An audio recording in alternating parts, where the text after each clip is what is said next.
Hello everybody, it's me Bev, the owner and designer of all things Uniko. Welcome to day 2 of the product introductions for our Christmas in July new release 2025. So today is day 2 and I'm excited to introduce you to Background Blocks Christmas Scramble. So if you've been around these parts for a while, you'll know here at Uniko, I love background blocks. I love an instant focal point of pattern. I love fonts and I love colour. And I love clean and simple, but also quick cards as well. And I think when we're making cards for Christmas, we often need some quick options. So this hopefully will provide you with some quick options. So let's have a look at the 2 cards that I shared on the Uniko website blog this morning. So this is the first one, and I simply stamped the block on a little panel of card and coloured it in. I added a little bit of sparkle to the holly leaves and berries there. And then I was just going to mount it, but then I decided it needed a little bit more. So I decided to stamp the block on my background and I coloured it in 2 shades of grey. Super simple, a little bit not as quick as some cards because obviously there was a bit of colouring. But all in all, I was pleased how that one turned out. I went again and did the same block but slightly larger panel this time. It was 7.5 by 9.5, and again I just stamped in black. I didn't add any sparkle to the holly leaves and berries, but I added some glitter. Some of this it's by Lawn Fawn, Prisma glitter, and it's beautiful. So I added that just with a 2-way glue pen. They say a 2-way glue pen. A quickie glue pen, I should say. I'm not sure where I've put mine, but it's a quickie glue pen. And you just sprinkle the glitter on when you've coloured over the colouring. Now you'll notice here that the holly berries and holly leaves and berries match the background. So yesterday we introduced the Christmas layering Bauhaus block stencil, and that's where the holly leaves and berry come from. So all I did was mask off, so just the holly leaves showed, and I just inked through with parsley, and I did the same with the holly berry on this layer of the stencil and created my background. So if you're familiar with my products, I do like to transfer icons from certain products to another product to give continuity, and so the products will work together and just give you more creative options really. So I thought we'd just do a quick clean and simple card and just show you this stamp in action. So I'll just move these couple out of the way. So I have just put my block, my stamp on a block, but we are actually going to use the stamping platform. It's one thing I do prefer, especially with background blocks. I know this is quite a linear one with the open letters, but there are like the Merry and a Happy New Year, and the holly berries, leaves and berries are quite solid, so sometimes you don't get a perfect impression first time if you were just to stamp on a block, and then it's quite difficult to reposition and stamp it again. So I only put it on my block just so I knew where my stamp was for today. So I went ahead, I've chosen, moving my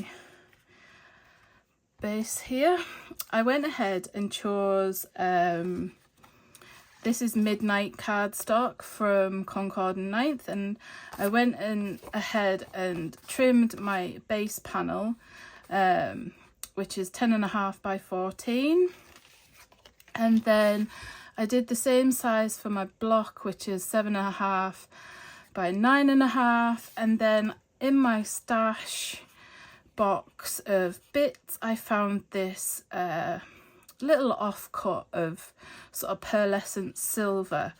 Now I really wanted to do gold today, but I still haven't managed to find my gold embossing powder, because I know I bought a replacement as I needed some, and where it has gone I do not know, so I'll have to be investing in some more for Christmas cards, I'm sure. So I've gone for silver today.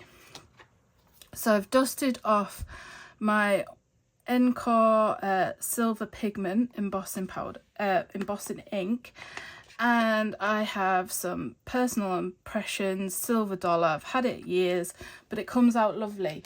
Now you don't necessarily have to ink in silver pigment ink. You could just use your Versamark, your clear embossing ink. But one thing I've found in the past is if you use silver with silver, you get a little bit more of a intense silver. And you can do the same if you were stamping using gold embossing powder, for example.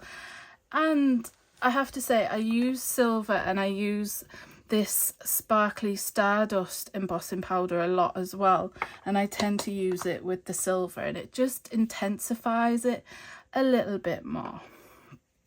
So I've gone ahead and just put some temporary adhesive on the back of my panel, and then I'm going to position the block, and as you see there'll be a little bit of a border around the tops, bottoms and side.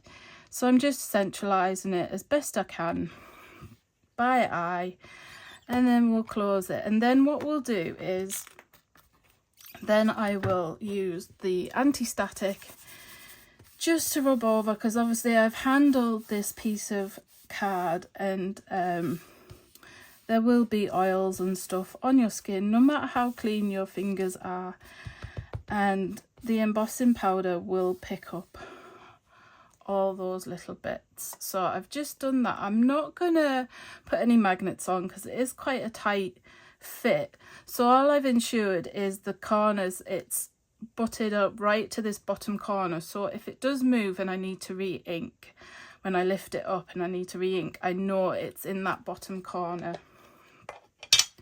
So I'm just off screen at the minute. I'm just applying the ink. I'll try and bring it over.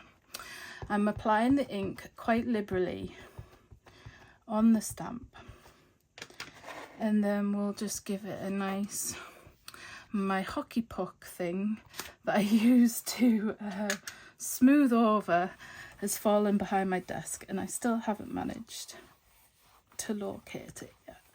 It's all a bit chaotic here as I'm in the throes of new release stuff.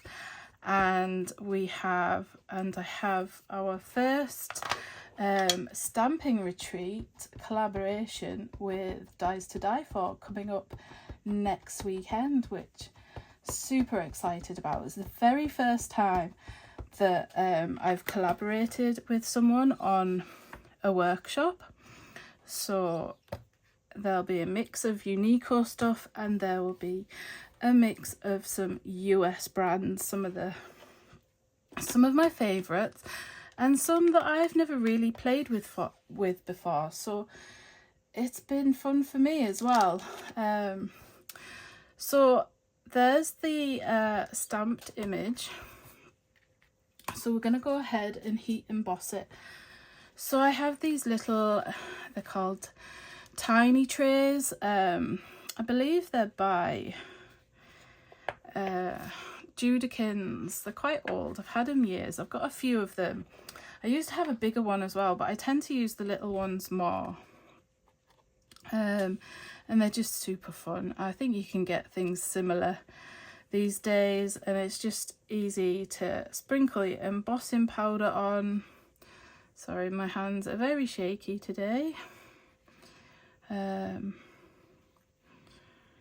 you just give it a good coverage and a little bit of a tap, and that should get any sort of stray embossing powder off. And now comes the fun part of heat setting it. So I'll just pop that in there so I don't spill it, because knowing me, I'll knock it and spill it.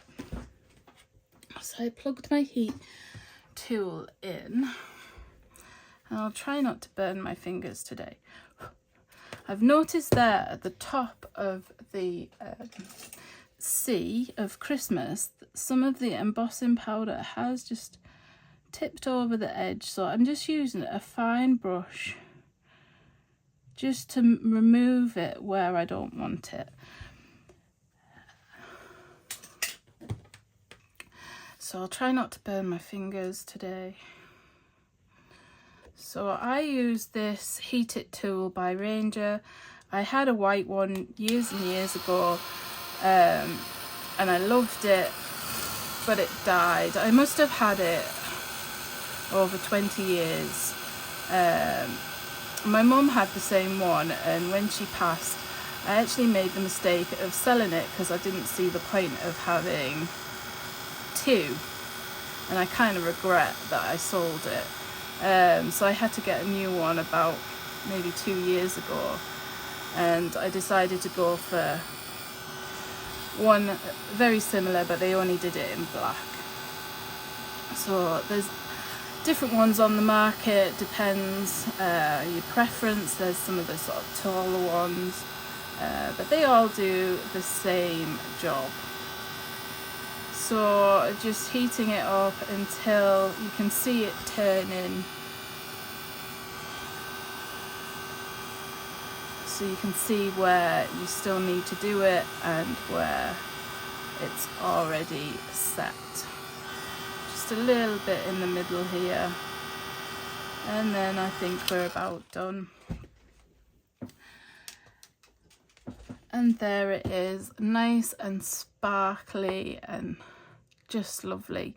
So you don't need a lot of fuss with this stamp. You can just stamp it and heat emboss it.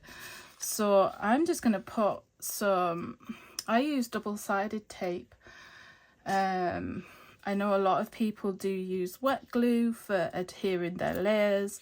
It's all down to personal preference. I just tend to get a little bit messy with wet glue. So that's why I use double-sided tape. I do use wet glue when it comes to adhering like finer die cuts or die cut sentiments, you know, for example, that are quite fiddly. And there's the odd occasion, but my go-to is double-sided tape. And yes, I am a little bit OCD, and I like to cut my tape. I don't like to tear it. It's just, we get into these little habits, don't we, that just continue over. And I'm putting a little bit here in the middle, because you will find that when you heat emboss, the card does warp a little bit, but it's easily flattened. Sometimes what I do is I'll pop it inside a really heavy book overnight before I assemble my cards. I've done that quite a lot, but this should just help flatten it out on my matte layer here, the silver, just to give it a little bit of an edge. And then we're going to use some foam tape. I love my foam tape. Just for a bit of dimension, this is the 1mm thick foam adhesive. I get these sheets from Hobbycraft. There's probably other places you can get them from. We have one near me at the retail park, so if I'm ever over there, I usually tend to stock up a little bit on these because I use it a lot. I like the 1mm thick because it gives you a little bit of dimension, but it's still not too thick to then be able to go through as a letter, a normal letter instead of a large letter. So I have this little pot on my desk. It's a Newton's Nook one. It's just got a picture of a cat at the bottom when it's empty. It's a little cat face. I love cats. And I use it to put all my little foam adhesive backs on, just to try and keep my desk a little bit more tidier. But as I say, outside the camera, my desk is a little bit chaotic. There's stuff everywhere, but hey ho, it's all in the fun of crafting. So I've recently cut my nails a little bit shorter, and it's a little bit tricky to get all the backs off, but we'll get there. So move that out of the way, and then all I'm going to do is just place this onto my card base. I'm gonna go up a little bit so the top and the sides are equal, and there'll be a little bit more blue at the bottom, because it is a little bit of a different sort of, like, it's not equal all the way around. But then there is your simple card layout, nice and easy. And then what I'd do if I was going to send this card, because I make a lot of samples, I don't make my cards up straight away, so I just adhere this to a card base, perhaps put a sentiment inside, and good to go. So this is Background Blocks Christmas, or I think it's Merry Christmas Scramble. And I know the team have done a fabulous job today showcasing this stamp over on the Uniko blog with our traditional introduction blog hop. They've used techniques, for example, quite a few of them have used paper piecing with a bit of a sort of spotlight feel as well. It's a really good stamp to use up some of those pattern papers that we tend to hoard, and we have them little bits as well that are left over. I think there's lots of fun you can have with this stamp. And yeah, thank you for joining me today for this second product introduction. I will be sharing some other ideas using this stamp in a short later today. And over the week there'll be lots of little quick videos as well as these long ones. So this stamp, as well as all the products we're introducing this week, they will be available on the Uniko website on Thursday the 31st of July at 9 AM BST. So I will be back again tomorrow with 2 product introductions for day 3. And you're going to flipping love them like I do. So thank you again for joining me, and I'll see you again soon. Bye for now.